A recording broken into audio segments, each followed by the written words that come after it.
itakuwa ni rahisi sana kufurahia kwamba ni kweli nitumia muda kiusahihi. Hebu kuwa na usahihi wa kutumia muda, asiokuwa na ubovu sana wa kupoteza muda. Muda upotezi rafiki yangu, muda unatumiwa kwa sababu muda ni zaidi ya hela, kwa sababu muda wenyewe ni hela.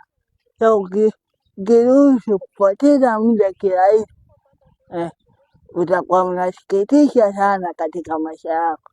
Maisha yamebebwa na muda, na kila muda ambao unaenda ndio ambao utakuwa na mafanikio yako, na kila muda unaoenda ndio ambao utakuwa na majibu ya muda ya matokeo yake katika maisha.